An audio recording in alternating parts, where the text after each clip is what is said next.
Irma Palembang.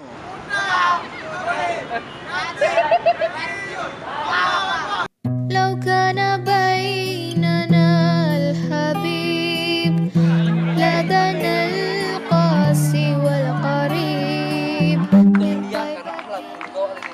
Temen dia karena akhlak yang dibawa oleh Nabi Muhammad.